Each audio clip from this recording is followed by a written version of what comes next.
Welcome back, coders, CDI specialists, and revenue cycle pros to The Explainer. Today, we are zeroing in on a massive goal, mastering the clinical realities and the exact audit-proof ICD-10-CM coding for myocardial infarction types 2, 3, and 4. We're going to build a really solid clinical foundation first, and then we'll bridge that directly into the tabular coding rules. We'll be putting a huge focus on those complex post-PCI complications and stent thrombosis scenarios. So get ready to seriously elevate your coding accuracy. Here's our roadmap for today. We're going to start by breaking down the spectrum of myocardial injury, then we'll map out the troponin diagnostic algorithm. After that, we'll nail down the strict rules for type 2 MIs, touch briefly on type 3, and then spend a really good chunk of time mastering type 4 MI complications. All right, let's dive right into this. Section 1. The spectrum of myocardial injury, where we establish our clinical foundation. Now, absolutely accurate coding requires a rock-solid grasp of what's literally happening inside the heart. If you look at this spectrum of myocardial injury on your screen, notice how non-cardiac issues, things like hypoxemia, hypotension, anemia, or kidney disease, overlap out on the periphery. These conditions can totally cause a spike in troponin, which signifies myocardial injury, but they don't always equate to an acute myocardial infarction right out of the gate. It's when this clinical evidence of injury collides with acute ischemia that we enter that center circle, the actual myocardial infarction. This supply and demand mismatch, that sets the perfect stage for the coding rules we're about to tackle. Moving on to Section 2, the troponin diagnostic algorithm. Let's see how we measure this injury. So how do doctors actually measure this in the real world? This flowchart is basically the physician's decision tree, and it's all based on cardiac troponin values. If troponin levels are elevated but stable, we're looking down that right path at chronic myocardial injury. Think of things like structural heart disease. But if there's a distinct rise and fall in those troponin levels, we look to the left. And if that rise and fall is paired with acute ischemia, boom, we have an acute myocardial infarction. From there, the provider figures out if it's a type 1 from a plaque rupture or a type 2 from an oxygen supply and demand imbalance. Section 3, Type 2 MI coding rules. This is where we translate those clinicals into codes.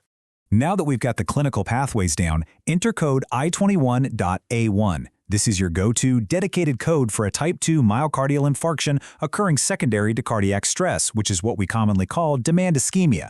But listen up, because here is the golden coding rule you absolutely must follow. The tabular instructions require you to code first the underlying cause. You literally can't just code the MI in a vacuum. If that supply and demand mismatch was caused by anemia, COPD, or paroxysmal tachycardia, you've got to sequence that specific underlying condition first.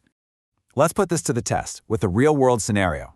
Ask yourself, how exactly should a type 2 NSTEMI due to demand ischemia be coded according to the official guidelines? Think about the specific alphanumeric codes we just talked about. And here is the exact guideline answer. The correct action is to assign I21.A1. And as we just established, you code the underlying cause if it's known. Now, the incorrect action, and honestly, this is a super common audit trap, so watch out, is assigning code I24.8 for other forms of acute ischemic heart disease to represent the demand ischemia. Just don't do it. Furthermore, the ICD-10-CM guidelines explicitly state that codes I21.01 through I21.4 are reserved strictly for type 1 MIs. So even if a provider literally writes type 2 NSTEMI in the chart, your only code for the infarction itself is I21.A1. So the crucial point here is how you sequence a readmission. What happens if a patient bounces back within 4 weeks with a brand new type 2 MI? Your first instinct might be to reach for category I22 for a subsequent MI, right? Stop right there. The guidelines dictate that you do not assign code I22 for subsequent type 2 MI. For any subsequent type 2 MI, you only assign code I21.A1 again. Okay. We are about to enter the absolute most complex part of our explainer today, so let's take a calculated cognitive reset. Did you know a shrimp's heart is actually located in its head? Yeah, it gives a whole new meaning to thinking with your heart. All right, deep breath, brain break over. Let's get back to human anatomy and high-level coding. Section 4. Type 3 MI. Sudden cardiac death.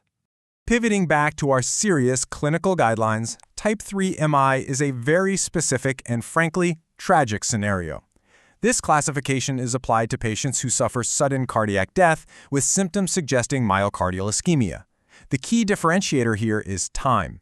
These patients pass away before the troponin blood samples we discussed earlier can even be drawn. or basically before those biomarkers have the time to rise and be identified in the lab. Section 5. Type 4 MI, PCI In-Stent complications. Finally, we reach our highly specific code-heavy category. Within Type 4, we have three absolutely critical subclassifications. Type 4A is an MI related directly to the PCI procedure itself. Type 4B is an MI related to acute stent thrombosis. And Type 4C is an MI due to in-stent restenosis of 50% or greater following an initially successful PCI. Now, for all of these subclasses, your core tabular code is I21.A9, other myocardial infarction type. But the rules definitely don't stop there. You have to follow the code also instructions. So for a 4B stent thrombosis, you also assign a T82 code, like T82.867 for complication of a cardiac stent. If it's a 4C restenosis, you need T82.855 for stenosis of a coronary stent. Imagine you're looking right inside the stent mesh. What you see here is the clinical reality of a type 4B complication.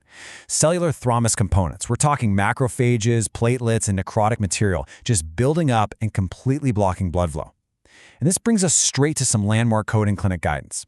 According to Coding Clinic Q3 2021, in-stent restenosis is classified as a device complication.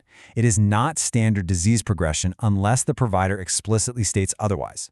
Therefore, if a patient has a native CAD and STEMI and an in-stent restenosis MI simultaneously, you are assigning multiple codes: the T82 device code, I21.4 for the native CAD and STEMI, I21.A9 for the in-stent restenosis MI, and of course I25.10. And for stent thrombosis happening just days post-PCI, remember Coding Clinic Q2 2019. You sequence the complication of the procedure first, followed by the specific T82 code, and then I21.A9. It's a precise formula. To wrap up today's explainer, I want you to remember this golden rule. The underlying cause dictates your sequencing for a type 2 MI, while the specific procedural or device complication dictates your multi-code sequencing for a type 4. So ask yourself, the next time you see demand ischemia scribbled in a patient's chart, are you going to just take the bait, or are you going to dig deep for the true clinical culprit? Master these rules and you will absolutely auto-proof your charts. Thank you so much for joining me for Part 12, Decode Healthcare with Harshal.